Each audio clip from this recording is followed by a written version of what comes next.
આશીષભાઈ અને તેમનો સમગ્ર પરિવાર સહિત સેવા youth club Gondal group Surat અને સાર્થક ગ્રુપ સુરતના સભ્ય હોય જેઓ 30 વર્ષોથી રક્તદાન માટે આયોજન કરતા આવ્યા છે. સેવા યુથ ક્લબ ગોંડલ ગ્રુપે હમણાં જ 30મો રક્તદાન કેમ્પ યોજાયો હતો, જેમાં 725 રક્ત યુનિટ એકત્રિત કર્યું હતું. આશીષભાઈ સેવા યુથ ક્લબ ગોંડલ ગ્રુપ અને સાર્થક ગ્રુપ ગોંડલના સભ્ય હતા, જે સેવાભાવી સંસ્થા છે, જે સંસ્થાના પ્રમુખ ટી.કે. પટેલ અને કે.ડી. પટેલ છે. 42 સભ્યોથી આ ગ્રુપ ચાલે છે.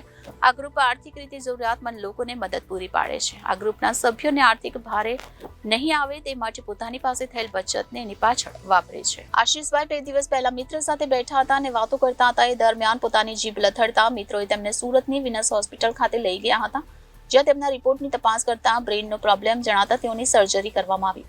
દર્દીની ઘણી સારવાર બાદ ડોક્ટર સંજય ખૂંટ, ડોક્ટર આકાશ બારડ, ડોક્ટર જિગ્નેશ ગેંગડિયા, ડોક્ટર પ્રેક્ષા ગોયલ દ્વારા તેઓને બ્રેઇન ડેડ જાહેર કરવામાં આવ્યા હતા. પોતાનું સ્વજન બ્રેઇન ડેડના સમાચાર મળતા જીવનદીપ ઓર્ગન ડોનેશન ફાઉન્ડેશન ટ્રસ્ટના પીએમ ગોંડલિયા, વિપુલ તળાવિયા અને ડોક્ટર નિલેશ કાછડિયાનો સંપર્ક કરવામાં આવ્યો હતો. તેમના પરિવારના તમામ સભ્યોને અંગદાનનું મહત્વ સમજાવવામાં આવ્યું હતું અને પ્રક્રિયા સમજાવી માહિતી આપવામાં આવી હતી. આ પરિવારના મોભી અને દર્દીના પિતા વિનુભાઈ અને નાના ભાઈએ અંગદાન માટે સંકલ્પ કર્યો. પિતા વિનુભાઈ, પત્ની સેજલબેન, આનંદભાઈ, સેવાયુત ગ્રુપ સભ્ય ટી.કે. પટેલ, ડી.કે. પટેલ, ભાવેશભાઈ ભુવા, મનીષભાઈ રૈયાણી, રાકેશભાઈ રૂપારેલિયા દ્વારા સંમતિ મળતા આ અંગદાન માટેની પ્રક્રિયા સોટોમાં રજીસ્ટ્રેશન સાથે શરૂ કરવામાં આવી હતી. પરિવારજનોની સંમતિ મળતા state organ and tissue transplant અને નોટોનો સંપર્ક કરી હૃદય, લીવર, કિડની અને ચક્ષુના દાન માટે જણાવ્યું હતું. ગુજરાત સરકારની સોટો સંસ્થા દ્વારા ડોક્ટર પ્રાંજલ મોદી, પ્રિયાબેન શાહ, યુએન મહેતા હોસ્પિટલના ડોક્ટર કાર્તિક પટેલ, ડોક્ટર પ્રતિક માણેક, ડોક્ટર હિરેન દ્વારા હૃદયનું દાન સ્વીકારવામાં આવ્યું હતું. તેમજ ઝાયડસ હોસ્પિટલ ટીમ દ્વારા 2 કિડની અને લીવરનું દાન સ્વીકારવામાં આવ્યું હતું અને બંને આંખનું દાન લોક ટ્રસ્ટી ચક્ષુ બેંક સુરતના ડોક્ટર પ્રફુલભાઈ શિરોયાના માધ્યમથી સ્વીકારવામાં આવ્યું હતું. સુરતની વિનસ હોસ્પિટલથી સુરત એરપોર્ટ સુધી ગ્રીન કોરિડોર બનાવી સમયસર અમદાવાદ એરપોર્ટ પહોંચીને યુએન મહેતા હોસ્પિટલ, સિવિલ અને ઝાયડસ હોસ્પિટલ સુધી ગ્રીન કોરિડોર બનાવવા માટે ગુજરાત પોલીસનો સહકાર મળ્યો હતો.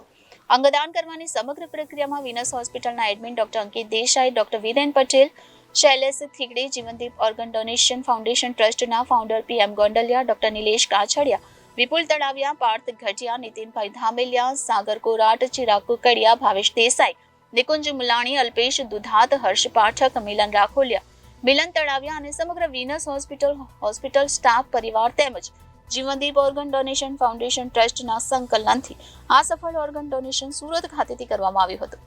અંગદાન માટે જાગૃતિ લાવવા તમામ press, electronic media, OTT platform અને વિવિધ સોશિયલ મીડિયાનો ખૂબ સહયોગ પ્રાપ્ત થઈ રહ્યો છે, જેથી આ સંસ્થાના માધ્યમથી 15મું ઓર્ગન ડોનેશન કરવામાં આવ્યું હતું. જીવનદીપ ઓર્ગન ડોનેશન ફાઉન્ડેશન ટ્રસ્ટ દ્વારા 15મું અંગદાન પટેલ સમાજના સખિયા પરિવારના યુવાનનું હૃદય, લીવર, બંને કિડની અને ચક્ષુનું દાન વિનસ હોસ્પિટલમાંથી કરવામાં આવ્યું. સેવા યુથ ક્લબ ગોંડલના સભ્યો દ્વારા જ્યારે આ નિર્ણય લેવાનો હતો ત્યારે ટી.કે. પટેલ, ડી.કે. પટેલ, મનીષભાઈ, રાકેશભાઈ, ભાવેશભાઈ ભુવા સહિત તમામ મિત્રોએ પરિવારને ઉંબળ આપ્યું અને કહ્યું કે આ અંગો થકી જો અન્યને નવજીવન મળતું હોય તો આપણે 100% અંગદાન કરવું જોઈએ અને પરિવારને ઉંબળ પૂરું મળતા તેઓએ અંગદાનનો નિર્ણય કર્યો હતો. આ સેવા યુથ ક્લબ ફાઉન્ડેશન જે છે તે છેલ્લા 30 વર્ષોથી રક્તદાન કેમ્પ યોજી રહ્યું છે. તાજેતરમાં જ હમણાં તેઓએ 30મો રક્તદાન કેમ્પ યોજ્યો હતો. તેમાં તેઓએ 725 યુનિટ એકત્રિત કરી અને સમાજને આપ્યું હતું. Vipul Talaviya, Jivandeep organ donation foundation trust, Surat. પાછલા 30 વર્ષથી સેવા યુથ ક્લબ ગોંડલ સુરત દ્વારા અનેક સેવાકીય પ્રવૃત્તિ કરવામાં આવે છે. એ પૈકીની રક્તદાનની જે સેવા છે, રક્તદાનના જે કેમ્પો કરવા છે એમાં એ અગ્રેસર છે. છેલ્લા 30 વર્ષથી તેઓ નિયમિતપણે રક્તદાન કેમ્પોનું આયોજન કરતા આવ્યા છે. તેઓએ હમણાં જ 725 રક્ત યુનિટ એકત્રિત કર્યું અને સમાજને આપ્યું છે. ત્યારે એ જ ગ્રુપના સભ્ય વિનુભાઈ સખિયા, જેમના દીકરાનું બ્રેન ડેડ થતાં તેઓએ અંગદાન કરવાનો નિર્ણય કર્યો હતો. આ દર્દીના અંગો થકી અન્ય 6 લોકોને નવજીવન મળ્યું છે. 1 લીવર, 2 કિડની, 1 હૃદય અને બંને ચક્ષુઓનું દાન મળ્યું છે. હૃદય યુએન મહેતા અમદાવાદ ખાતે મોકલવામાં આવ્યું છે ઝાયડસ હોસ્પિટલ ખાતે લીવર અને કિડનીઓનું દાન સ્વીકારવામાં આવ્યું હતું.